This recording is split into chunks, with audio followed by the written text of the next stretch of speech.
Bismillahirrahmanirrahim. Assalamualaikum warahmatullahi wabarakatuh. Alhamdulillah wa syukurillah la haula wala quwwata illa billah. Amma ba'du, kembali lagi bersama saya Warman pada sesi 10 di mata kuliah Dasar Promosi Kesehatan. Pada sesi kali ini kita akan membahas tentang penerapan promosi kesehatan di tempat kerja. Ya, untuk bahasan sesi kali ini kita akan mempelajari definisi dan tujuan promkes di tempat kerja. Kedua yaitu sasaran dan cara promosi kesehatan di tempat kerja. 3. Lokasi promkes di tempat kerja. Dan 4 adalah manfaat promkes di tempat kerja. Nah, adapun untuk definisi promosi kesehatan di tempat kerja, ini saya ambil dari Departemen Kesehatan, yaitu upaya promosi kesehatan yang diselenggarakan di tempat kerja. Itu untuk memberdayakan masyarakat di tempat kerja, untuk mengenali masalah dan tingkat kesehatannya, serta mampu mengatasi, memelihara, meningkatkan, dan melindungi kesehatannya sendiri, juga memelihara dan meningkatkan tempat kerja yang sehat. Ini kita dapat garis bawahi bahwa promosi kesehatan di tempat kerja, kemudian yang kedua memberdayakan masyarakat di tempat kerja, itu tujuannya ketika sudah bisa diberdayakan masyarakat di tempat kerjanya, bisa mengenali masalah dan tingkat kesehatannya, kemudian bisa mampu mengatasi, memelihara, dan meningkatkan dan melindungi kesehatan individunya maupun kesehatan di tempat kerjanya. Itu secara garis besarnya.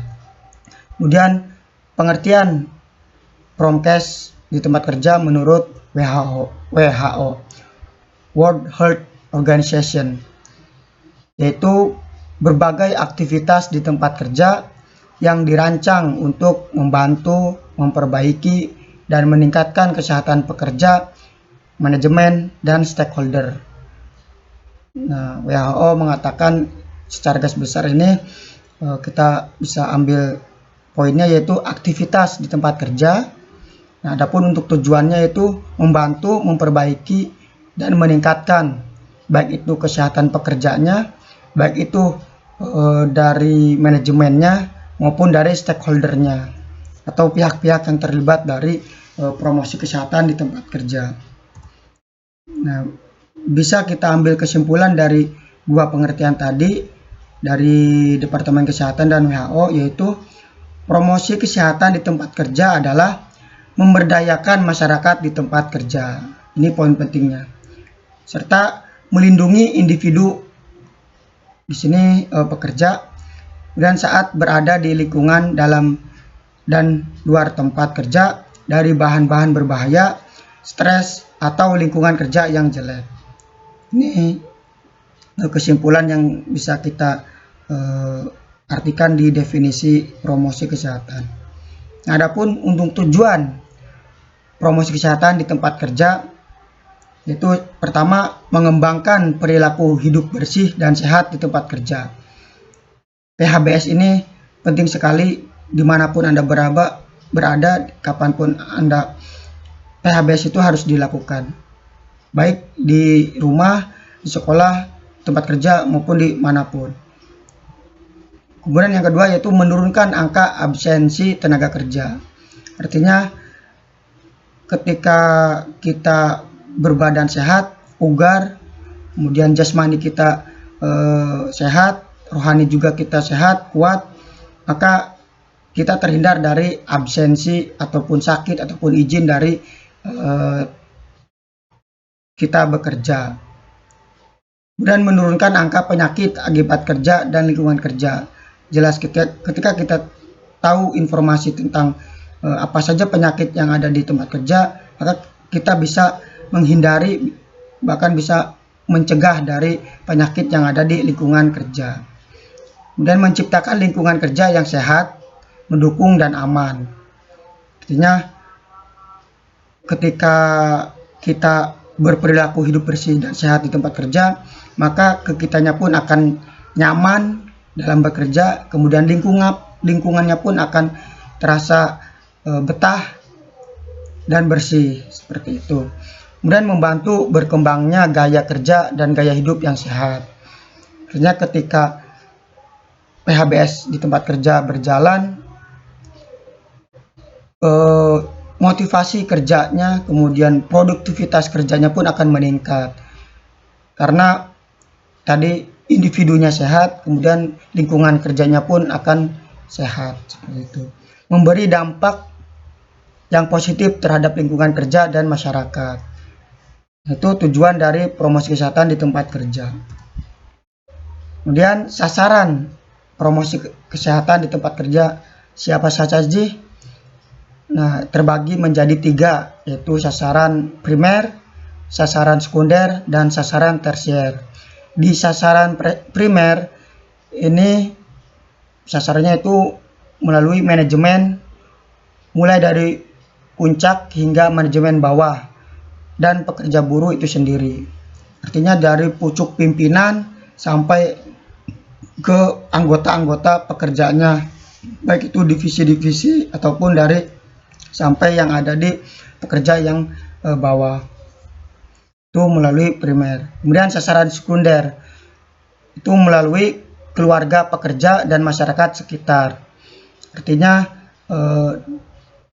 kita memberikan promosi kesehatan kepada pihak keluarga pekerja, bisa melalui brosur yang diberikan ke pekerja kemudian dibawa pulang ke rumah, bisa juga melalui surat, misalkan penghargaan, di situ nanti ada sambutan ataupun himbauan bagi pekerja agar lebih meningkat lagi. Itu kan berarti menjadi keluarganya tuh lebih baik memandang pekerjanya ataupun memberikan lebih semangat kepada si pekerjanya. Kemudian sasaran tersier. Tersier di sini mereka yang terlibat langsung dengan pekerja, namun mempunyai peran yang penting dalam status kesehatan pekerja. Contohnya yaitu dinas kesehatan kabupaten atau kota, asuransi perusahaan, ataupun komunitas-komunitas yang terjun langsung di bidang promosi kesehatan. Nah, berarti ada intervensi dari luar, misalkan melalui kerjasama ataupun kemitraan yang dijalin oleh si tempat kerjanya melalui dinas kesehatan ataupun perusahaan asuransi ataupun dari komunitas-komunitas yang bergerak di promosi kesehatan. Itu sasaran promosi kesehatan di tempat kerja. Nah, adapun untuk cara promkes di tempat kerja yaitu ada 3. Yaitu pertama bisa persyaratan pembeli atau buyer. Nah, ini banyak perusahaan internasional yang mewajibkan perusahaan mitra untuk melaksanakan program promosi kesehatan di tempat kerja sebagai salah satu persyaratan kerjasama. Contohnya yaitu Nike menyelenggarakan program kesehatan bagi pekerja. Ini berarti ada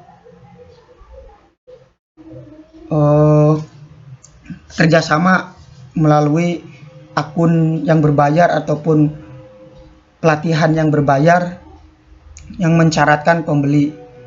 Artinya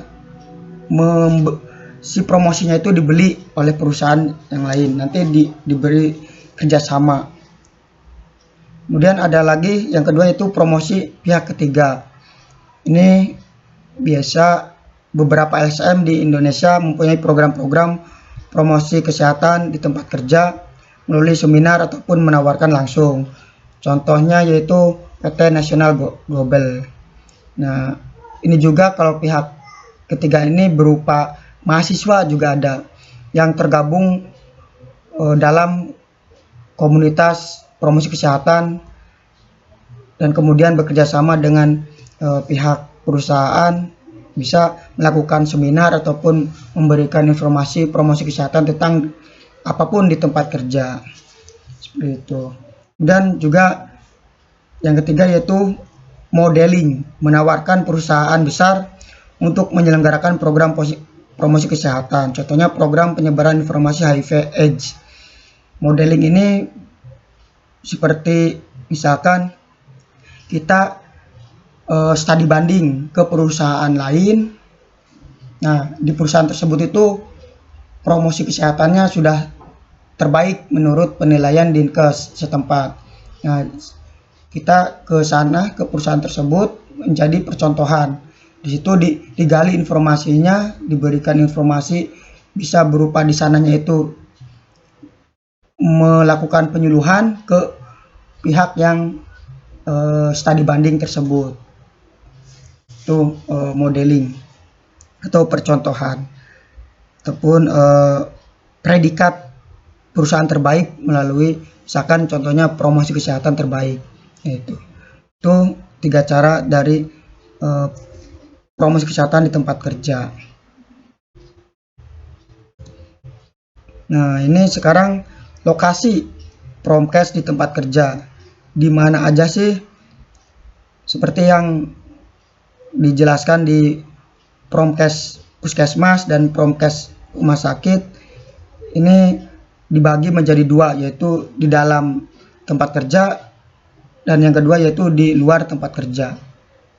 Nah, adapun untuk di tempat kerja ini contohnya merekrut pekerjaan untuk dijadikan kader kesehatan, kegiatan pameran kesehatan, senam, peregangan di sela-sela jam kerja, penyuluhan kesehatan di kantin atau di mes pekerja. Artinya orang-orang yang berada di tempat kerja, baik itu pekerja, pimpinan, direksi ataupun HSE dan sebagainya, terlibat langsung dalam kegiatan promosi kesehatan.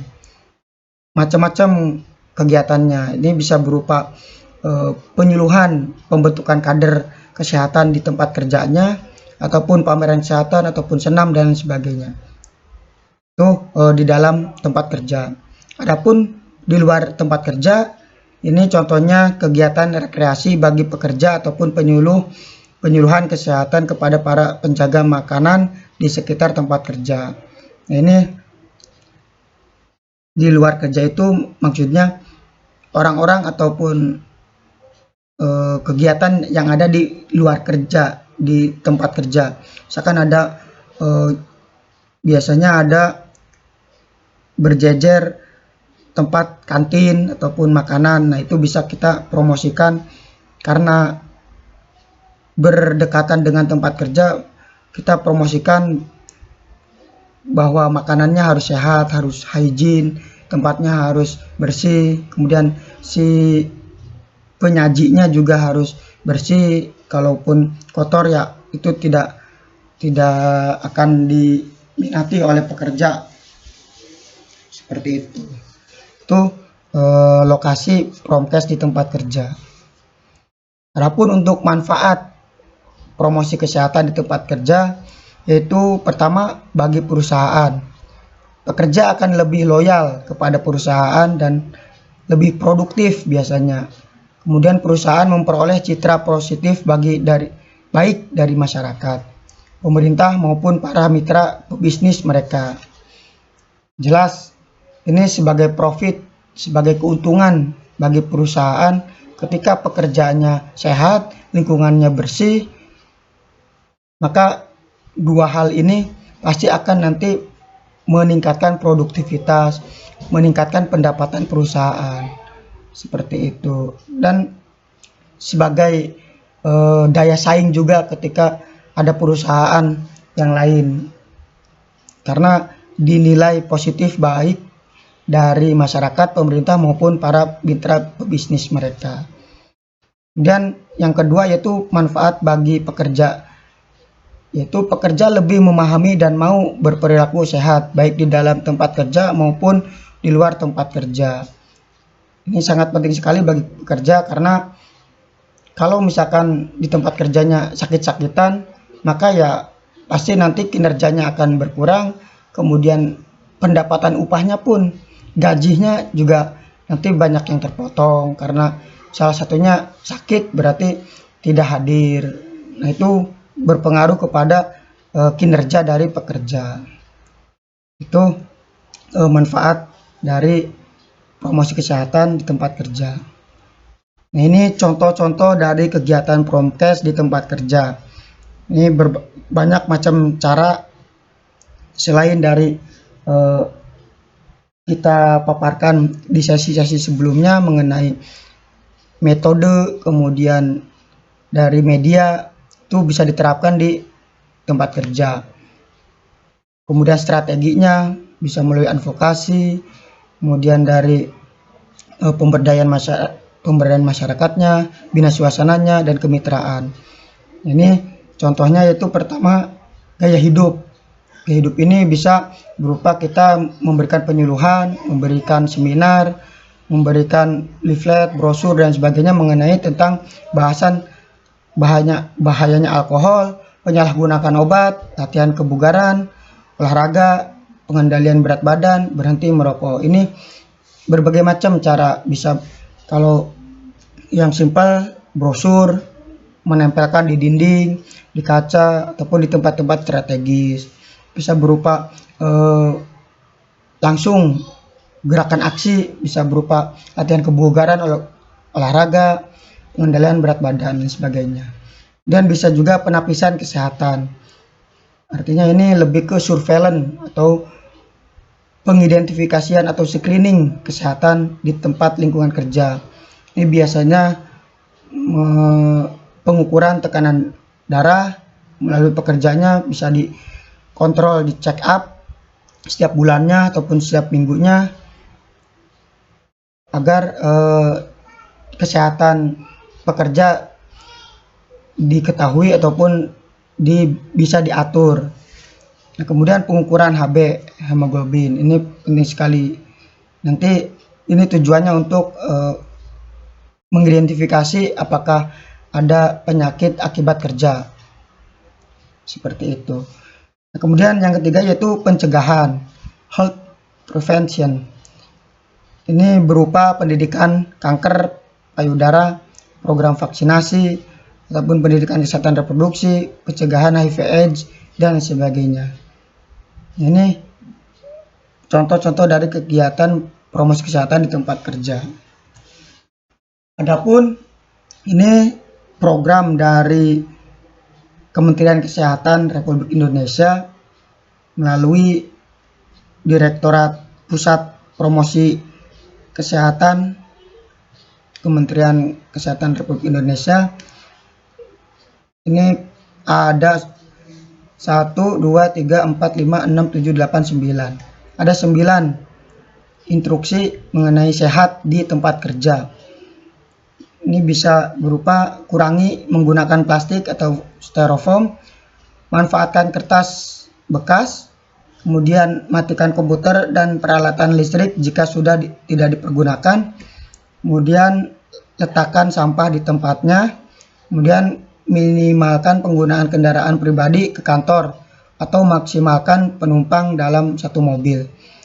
Kemudian tidak merokok, beraktivitas fisik, kemudian cuci tangan pakai sabun sesering mungkin, dan yang terakhir adalah konsumsi makanan bergizi dan seimbang. Nah, ini untuk program dari sehat di tempat kerja. Nih, perlu mahasiswa ketahui bahwa di tempat kerja itu berbagai macam. Ini bisa di kantor, di pemerintah, bisa di kantor pemerintah ataupun kantor swasta, bisa di perusahaan ataupun di pabrik. Nah, itu promosi kesehatan yang di tempat kerja. Oke, itu saja yang bisa saya sampaikan, kurang lebihnya mohon maaf. Kita lanjut diskusi ke Kulwab. Bila taufiq wal hidayah. Wassalamualaikum warahmatullahi wabarakatuh.